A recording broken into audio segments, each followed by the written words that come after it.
Okay, so today you guys are going to get started with your first project, which is the coil pot. A coil is basically just a rope of clay, and you're going to make ropes of clay and kind of stack them up on top of each other, all right?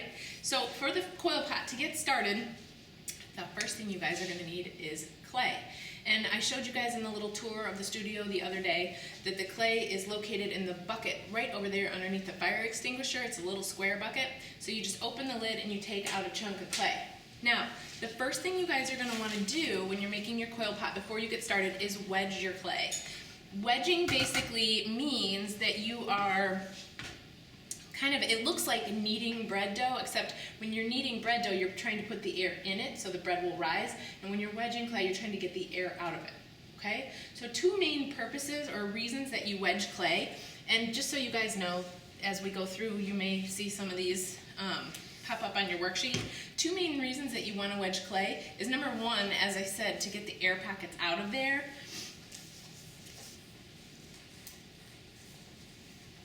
That is number 3 for those of you guys looking for it, number 3.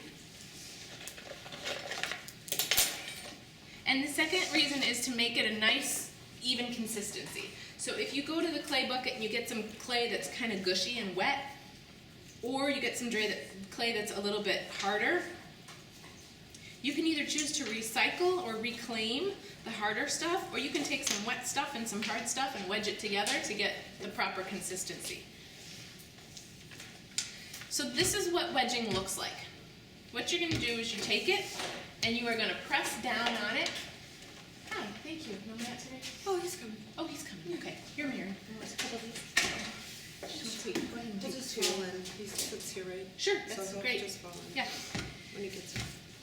Okay, so it kind of looks like CPR, chest compressions. You're going to take it, you're going to push it like this, and if you guys want, you can sit up on the table if you want to see a little higher. It's up to you. And then you're going to lift it up. Lift it up on the high end, and then you're going to push it again. Now I want you to notice that I'm not folding it. I'm just pushing it straight down. If you fold it, you trap air, and that's the opposite of what you want. So there's two ways to wedge clay, two more popular ways to wedge clay. The first is called the ox tongue method, and this I think is the simplest method when you're just starting out. Basically what you do is you keep your two hands on the side like this, and you're doing your compressions like this, and lifting it up and turning it, kind of like this. Now the hands on your side just kind of keep it from turning into a big log. And I think it's called ox tongue because you start getting something that looks like that when you're doing it properly, which I guess could look like the tongue of an ox, maybe, I don't know. So that's the ox tongue method. Now as you get a little bit more comfortable with the clay, what you'll see most potters do is the spiral wedge, which is, instead of just lifting it and pushing it, there's a little turn in there. And this is how I wedge clay. I lift it, I turn it, push. And as you do it like quicker, so I'm kind of just pushing it with my left hand. And you start getting this spiral going on the bottom. Okay, so either way is fine. If you want to make sure and check your clay before you use it, if it's okay, you can just slice it like that and kind of take a look at the cross section.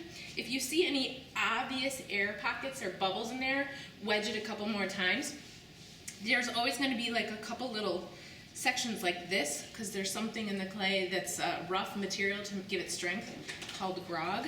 So don't worry about those. You'll notice it. It'll look like a blister or something like that in there. Okay? So this is good right here.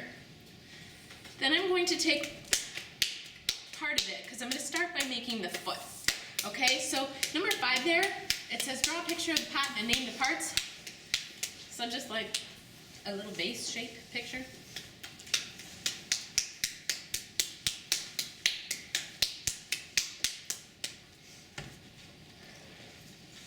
And there are names to each part of the pot that I would refer to. So the very, very bottom, which is what we're going to start with, is the foot.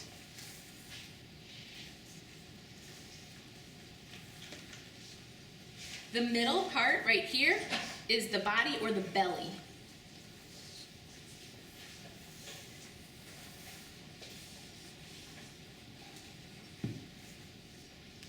Any guesses? This part right here that cinches in? The neck. The neck, right. So you're starting to see it's all named after human parts. So foot, body, neck. Any guesses for this? Say it again. Close. The lip.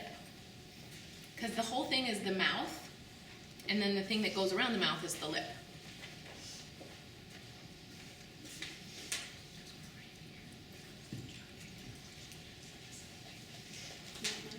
So we start with the foot. We start with the bottom and we work our way up. So I'm going to take this little piece of clay here, and if at any point I'm putting something down where you guys are blocked, let me know. I can scooch it out of your way. Is this okay for the spray bottle? Okay, so I'm going to take a ball of clay, kind of pat it into a nice even ball. I'm going to set it down, and I'm just going to kind of make it into a hamburger patty before I start rolling it.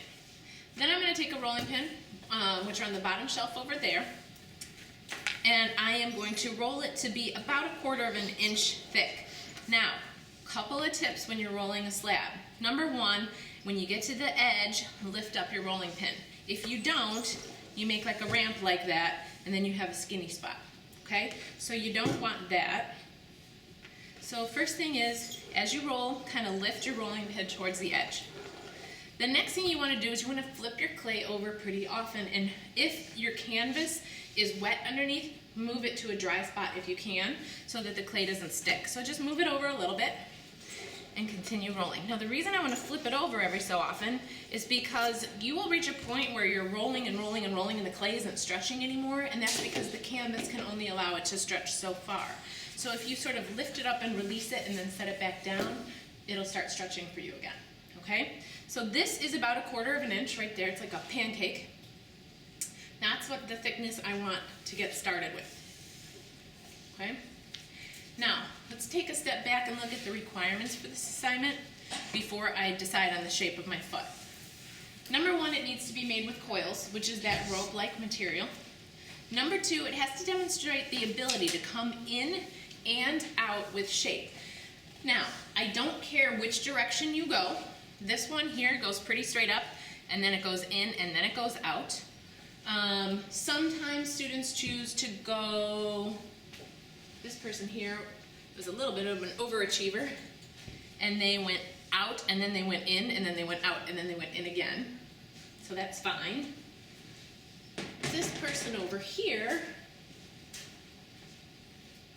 changed it up, and instead of just going in and out, they went from side to side to side. So I'm really looking for moving in 2 directions at least to demonstrate that you have some control over the movement of the clay.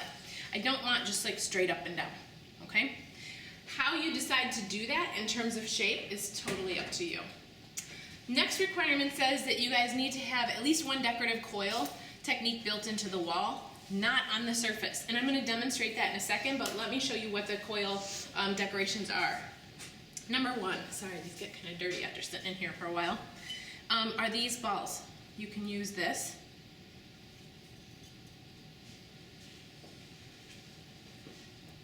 Number two, there's spirals, which are these coils right here. Number three is the wave, which means there's just like negative spaces or holes in it. So you take like a coil and you make like loops. And then there is the zigzag, which is kind of like that. Alice, can you give me that little one right by you? Thanks. It's kind of like that, except it's closed up. So this one right on top, it just kind of goes zigzag back and forth like this. Okay, so this particular pot here has every single technique in it, zigzags, balls, combinations of spirals and balls together. So I'm going to pass this one around and you can kind of look at them a little bit closer. You can use any combination of those that you want. My minimum requirement is that you use at least one, but you can use as much as you want. Needs to be between 8 to 10 inches tall, no bigger please. So if they get, and I would consider this one too big. This one is closer to 12 to 14 inches. I'm looking for something like this. You guys have 2 weeks to do this. You have till next Friday. So something like this is a pretty good size. If they get too much bigger, and they can be a little wider, but height-wise, I want them close to this, okay? And that deals with how I fit them in the kiln. So 8 to 10 inches, right about there. Try to stay away from the mamba jamas. And last but not least, 6 inches wide at the widest point. So I showed that they could be wider, but a minimum of 6 inches wide. Okay, so before I cut this, let's talk about shape requirements. I have no requirements what shape you want to make the pot. If you want to make the foot of the pot a square, you can do that. If you want to make it a heart shape, you can do that. My suggestion for beginners, if you've never worked with clay, is to keep something with round, like no corners. So hearts can be challenging because they have that little point in the center and at the bottom, and you kind of will see as you start working on it that it's hard to make the coils go around that and keep sharp. I suggest if you want to do something besides a circle, you do like an oval or like a kidney bean shape or something with soft curves instead of something sharp. Now, if you've worked with clay before and you want a challenge and you want to do a square or something like that, go ahead and give it a shot. That's fine to do. I am going to use my toolkit bucket just as a template because I'm going to keep it basic and just do a circle for the demonstration. So I use my toolkit bucket upside down, and then I will use my pin tool that is from the toolkit bucket to just cut around it. That way I know I'm getting an even circle. So this will be the piece that I start with. Now, in the beginning, when the clay is really soft and floppy, and this stage of clay is called plastic. Now I have some handouts here I'm going to get to you in a moment with all the stages, so you can keep that for your records. But for today, I'm just going to have you look at what the stages kind of look like, and then you can keep those for your notes. So soft and floppy is plastic. When it's like this, it's hard, especially as it gets bigger, to pick up and carry and put in your locker without it flopping all over the place. So you may want to use a bat, which are these black plastic trays that I keep over on the shelves by the rolling pins there. If you use a lot of water, your clay can temporarily stick to the bat, which can be frustrating when you're trying to work on it. So I often suggest that you take a dry paper towel and put that down before you put it on the bat, just so that you can move it around if you want. If your clay gets stuck to the bat, it's not permanent. When it dries, it's going to pop off eventually. But if you don't want that to happen, that way you can move it around like this. Okay, so now I'm ready to get started with rolling my coils.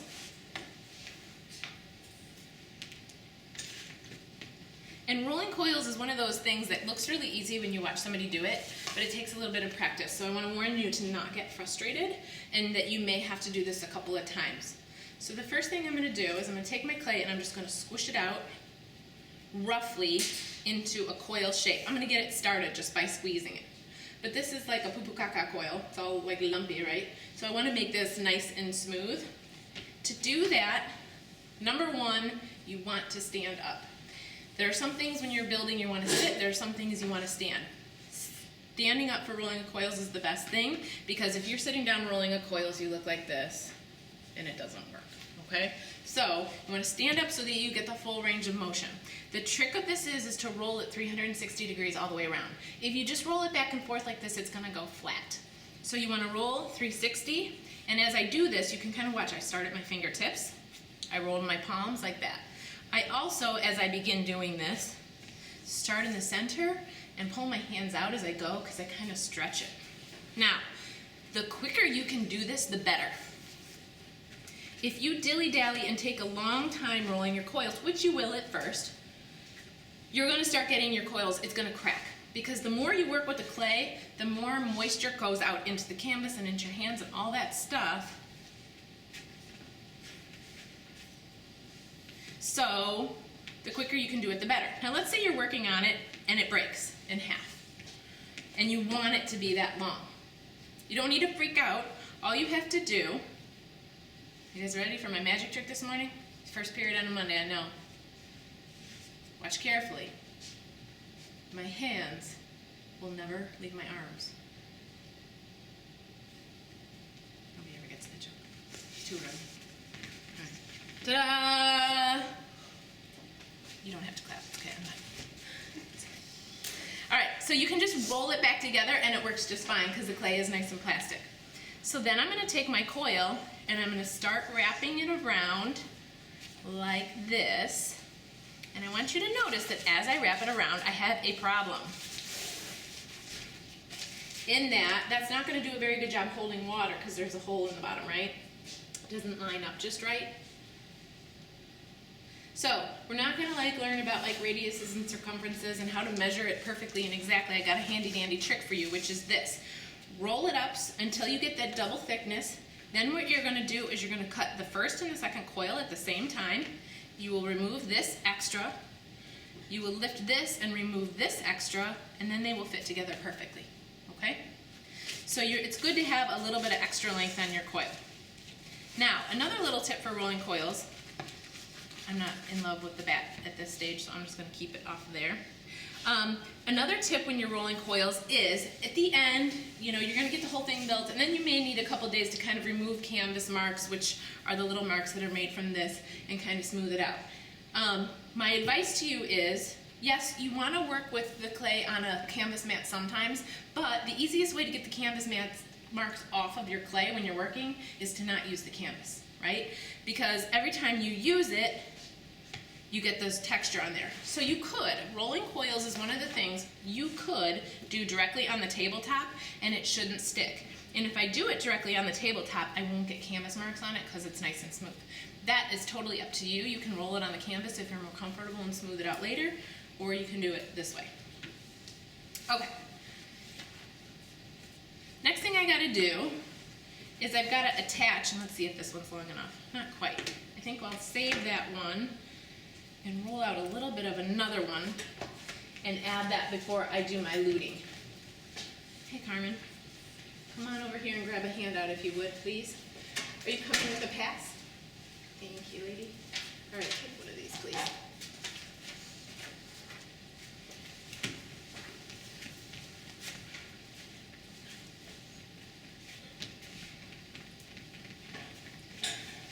So I can always roll out another one, and if I want to, since these are both the same stage, I can always join these together if I need to make it a little bit longer. Now, the next one, kind of broke, so I'm gonna just take this section. The next one, I wanna alter my seam, so I don't wanna put the seam in the exact same spot every single time because that'll just create a weak section. So, I kind of move it over and I do it over here for the next one. Now once you get 2 or 3 coils and they're nice and soft, you're going to want to do something called luting. So let's take a second before I show you luting to talk about the stages of clay a little bit more.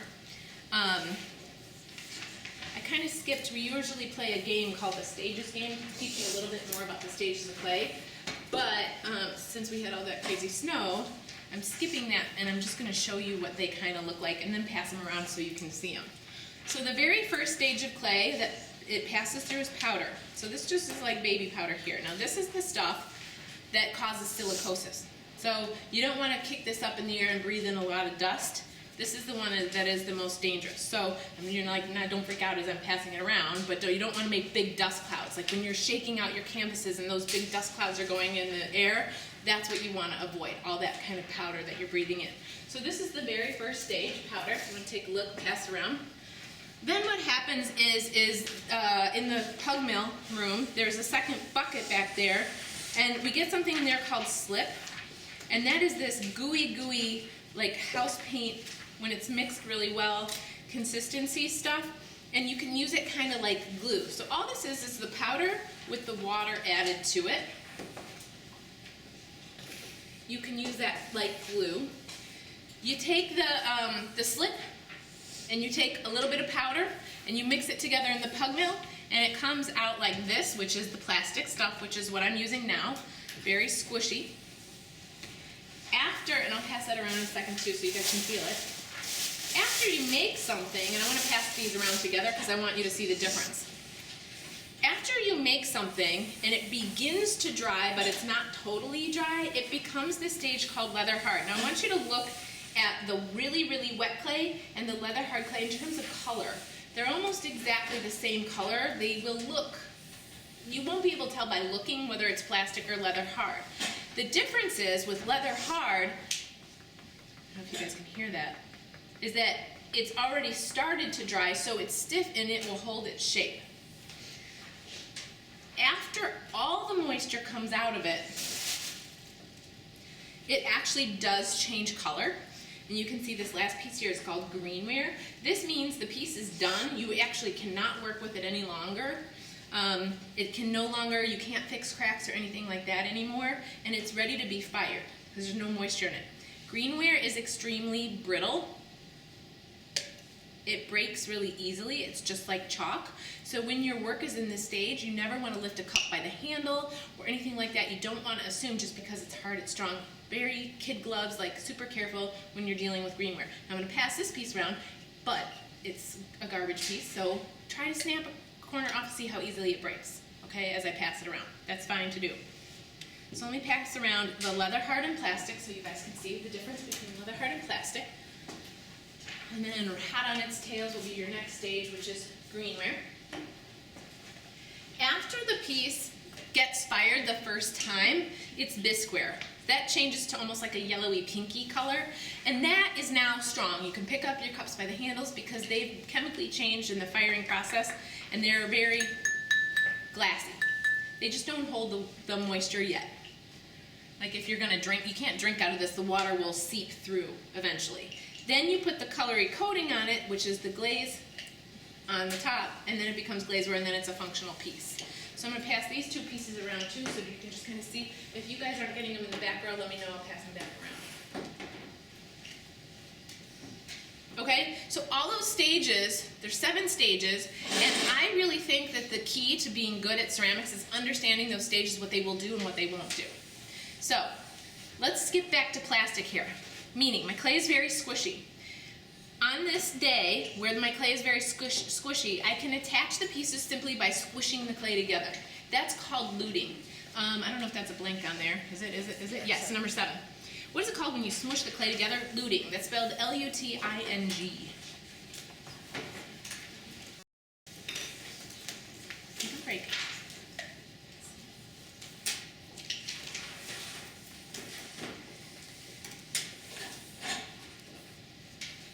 You can use your finger, you can use a tool, it doesn't matter.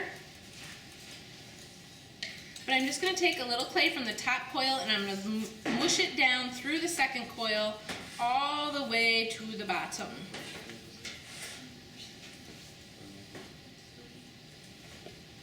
L-U-T-I-N-G, luting. So when the clay is plastic, you can just lute it together. Now here's a really hard concept for beginning students to understand, which is that when you are luting, see, so I've luted all the way around, I've luted the coil to the foot, so the whole thing is going to be stuck together. But here's the thing that's really hard to understand. Right now the clay is very soft, but when it gets fired and it turns to greenware, you guys can see it gets really hard. So if you leave anything like this that's not perfectly smooth, when you go later to wash this, you can actually like cut up your knuckles because it's going to be so sharp and so rough when you're finished. So when you're complete with this piece, I don't know if I have one out that's got a little bit of stuff on the inside. Maybe this one. Pass this one around and feel like just inside here, like this person didn't think it was a big deal, but feel what it feels like if you don't treat the inside and the outside and the bottom of the pot up, all of it. So you want to think about every single part. So after I lute, I want to make sure that I go back and make sure that it's nice and smooth. I want you to notice I have not used any water.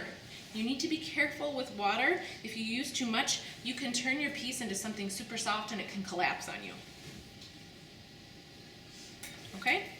Okie doke. Now, next, we're going to fast forward. We're going to pretend it's a couple days later, and this is particularly important if when you start reaching a certain height, your piece is going to want to collapse and it's going to want to fall. So you're going to want to let this stiffen up to leather hard at some point. So the leather hard stage, if you can remember, looks exactly the same, but it's a little bit hard. If I am going to attach plastic clay to leather hard clay, I have to do something called scoring and slipping. So number 8 says, when is scoring and slipping necessary? When the clay becomes leather hard.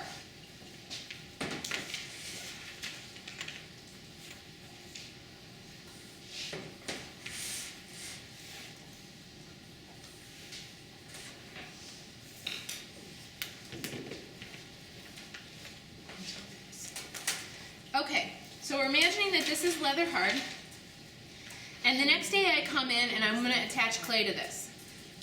I am going to take my pin tool and scratch it up. Now this is the way I like to score and slip. If you took ceramics in middle school, sometimes they tell you to make like X's on it. I say lots and lots of X's. You really want this thing to be super roughed up so it's ready to accept the next layer. Now it takes a little bit of time to do it well, but you only have to do it when you're attaching plastic to leather hard. So you do it for the first coil and then you can keep building and just loot from there. So it's worth the energy to do it well before you add the next row. Okay, so if this were my piece, I would do it all the way around, but I really want to rough it up that much. So I'm kicking up all these little rough particles of clay that I call nards, little chunks there, so that it's ready to take the next piece. Now, where did I put my water? Scoring and slipping, you know, another thing in middle school, sometimes they tell you to take the actual cup of slip and to paint it on there. You can do that. I just use, what I do is I score it up like this a lot, and then I just add water to it, and these little nards of clay, these little crumbs will actually melt down and turn into slip right there on the surface. So I just take a little bit of water. This is a little trick I do.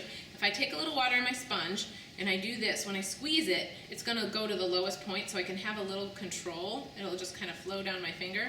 I have kind of a little control over where I put it, and then I can wipe up anything extra. I always want to wipe up that extra before I add my next coil. Now I'm ready to take my next piece of clay, kind of press it down into there a little bit, and then I can keep building from there. Okay? So let's recap all the answers on the front side. I think I missed a few before we flip to the back and I show you how to make designs and shape. First one, I don't think I said specifically, where does clay go that's a little too dry to work with? So as you're working with the clay, and it's like your coil's like cracking and you're frustrated and you're like, it's too dry, it goes in the reclaim bucket, which is the larger of the two buckets in the back. The only two buckets back there are the reclaim and the slip. Most of the time you're going to be putting things in reclaim, but if something gets to be a leather hard or a greenware stage and you don't want it anymore and you want it to soften back up, then you put it in the slip bucket. Why shouldn't you just throw it back into the classroom bucket? Well, students, I know that it's like an extra like 10 steps into the back room, but sometimes students are a little bit lazy and they don't want to walk all the way back there, so they just throw the clay on the top. But keep in mind, it's your classroom clay. However you guys take care of it is whatever condition it's going to be in. So if you take your clay that's no good and you throw it back in there for the next class to use, they're going to get crappy clay and you're going to be frustrated when they do that to you. So take the extra 10 steps, go back and put it in the reclaim bucket if it's too dry to work with. The reason you don't want to put it there is because it's not good to work with. Similarly, I know this is frustrating, but when you get there, if you get to the clay bucket and there's a bunch of hard chunks on top, students just toss those to the side and then they dig down and they get something softer. And then students will come to me and say, Ms. Felix, there's no clay left. I'll open the bucket, it's half full, it's just junky clay. So if you come across something that shouldn't be in there, throw it in the reclaim.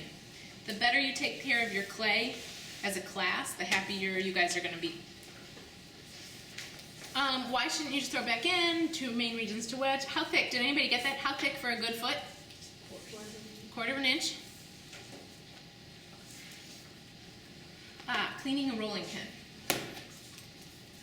First day you guys come in, they're going to be really, really clean. But then you may see that they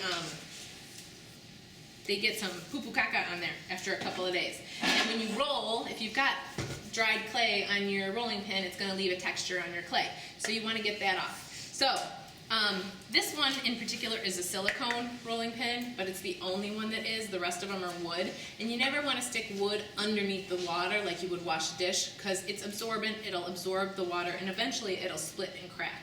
So you want to dry clean it. You want to take your wood tool and any clay that's on there, you just want to scrape it off like that. The only reason you don't want to get it wet is because once you get your rolling pin wet, when you go to roll the clay is going to stick to it and you're going to be frustrated with that. So always take a wood tool, and that's the only tool in your tool kit is the wood tool, that you should clean it with. If you use a metal tool, you can actually damage the rolling pin. So the wood tool is the tool you want to use. And I think we covered the rest, right? Anybody missing any of those first answers? Carmen, you might be, but we can fill you in later. Okay, so let's talk about,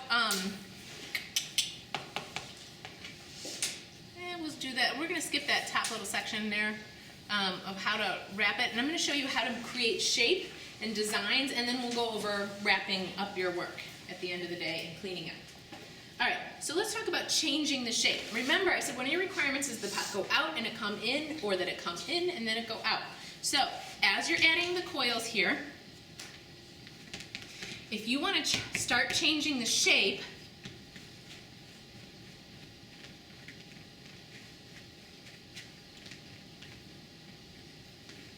you're going to want to change the way that you place the coils on the piece. So, I'll do this side going out. Now as I place this coil, I'm going to want to place it to the outside instead of directly on top. I'm going to start placing them slightly to the outside. And the more I do that, if you look at this in profile, the more the piece is going to start to go outward.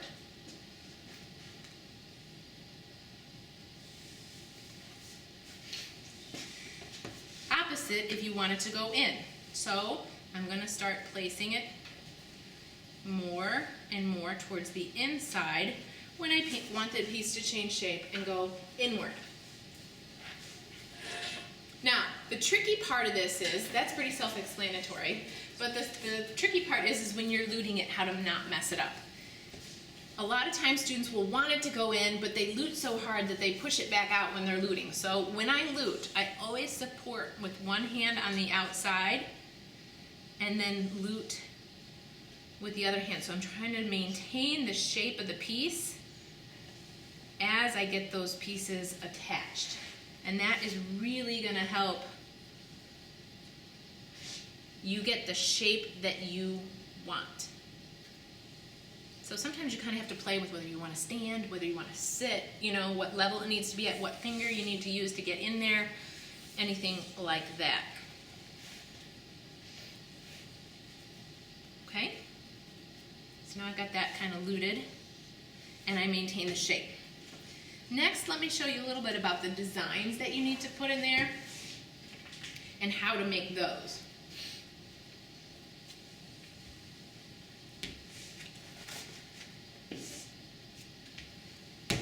Give this a quick wedge. And you don't have to wedge for like 10 years. Like 3 or 4 little passes like this is enough. Again, the more you wedge, the more you're going to take the moisture out of the clay and the harder it's going to be to work with. So just a couple little pushes like that is enough. All right, so first one, we'll do the spirals. And when my coil goes flat, you can hear it. It goes thud, thud, thud, thud, thud. I just kind of stop, pat it so it's a little bit more square, and then I keep rolling. And I have to remind myself that I need to go 360 degrees all the way around from my fingertips to my palms so it doesn't go flat. Okay, so for the spiral, the tricky part is it's going to want to crack on you where you're bending it the most. So when I get the spiral started, I kind of push down on the clay as I bend it. And even if I get a couple little cracks, I can always go back and I can just kind of lute them over. So I'm not going to worry about it too much.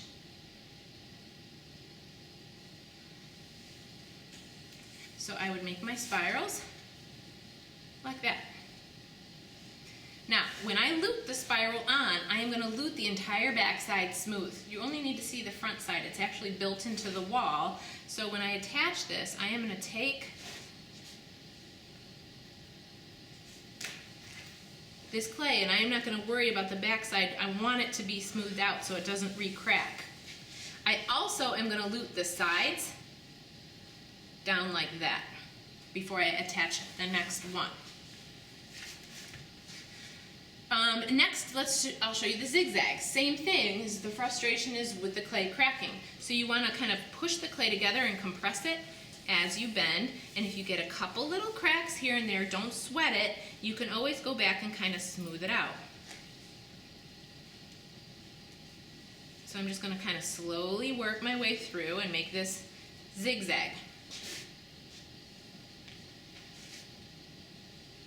Same thing, I would lute the back, I would lute the top, I would lute the sides, all the sides that you cannot see so that it's really strongly attached.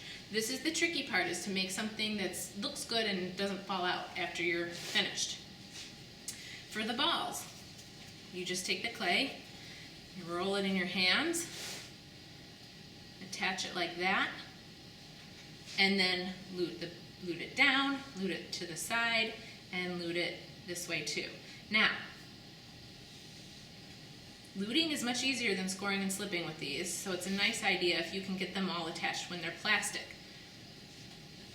You gotta watch the size of the designs you put on. I have seen students do stuff like this. Bam! That is gonna explode in the kiln. Anything that is thicker than 1 inch can explode in the kiln. And the reason it explodes is because it stays too wet in the inside.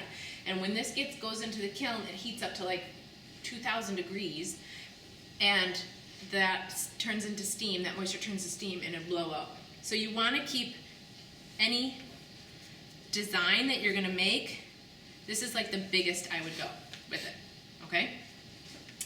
Okay, what else? Oh, the wave. I didn't show you the wave one. And you can put the wave in the middle of the pot. It won't hold water if it's in the middle of the pot because it's got a hole in it.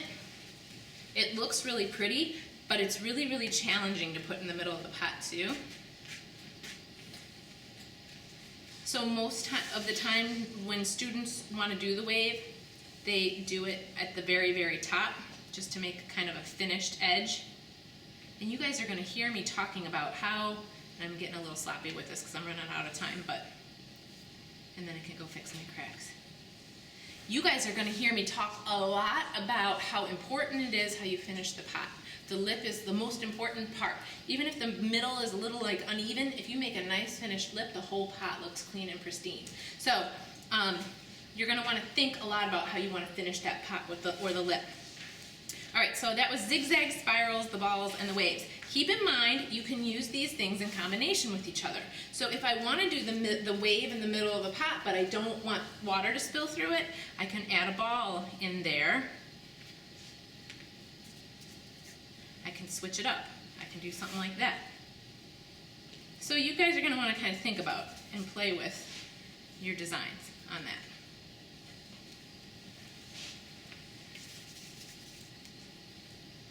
Okay, now let's talk about number 9, number 10, which is all about how you wrap your work. And this is really, really important. If you want your pot to stay exactly the same wetness at night, meaning you want it to stay plastic, you want to be able to come back the next day because you didn't finish luting and you want to lute. You're going to want to use a plastic bag for 1, maybe 2, it depends how big your piece is. I would not wrap the back. We don't care if this dries. So this is the point where if you can take your piece off the bat, and this is why that paper towel is kind of handy. You guys can learn from my mistakes. Okay, you're going to want to take your piece off of the bat and put the piece in the bag.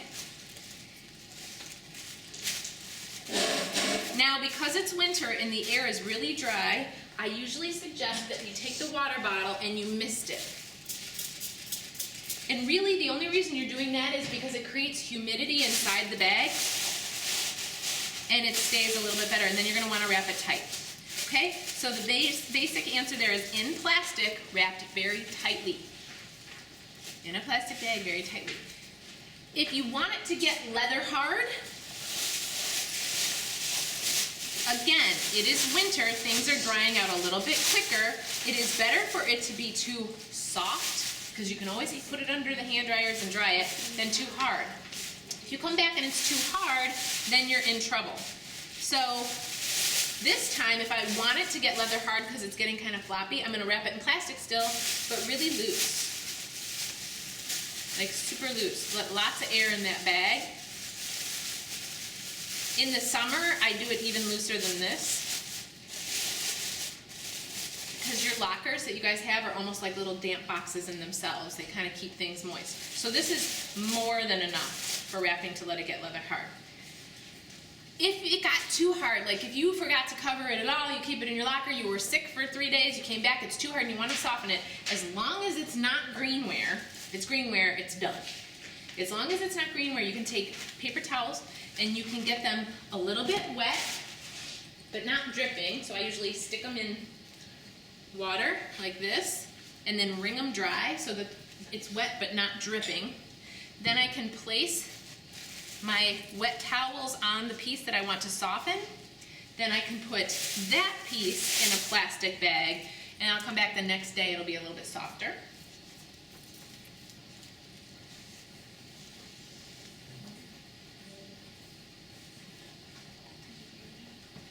And it says, when should you spray your pot with water? Or why should you spray it with water? To create humidity in the bag and to make the plastic bag stick. It helps the plastic bag stick to the sides as well and create like a tight seal.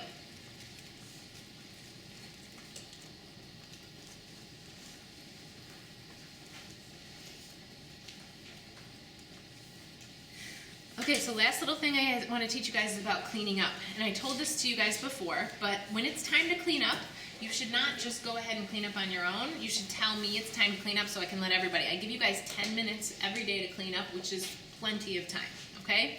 So if you notice it's time to clean up, and I haven't called it, it's 10 minutes to the end of the period, and we get out of this period at 23, and you see that it's like 13, and hey, Miss Felix, it's time to clean up, let me know.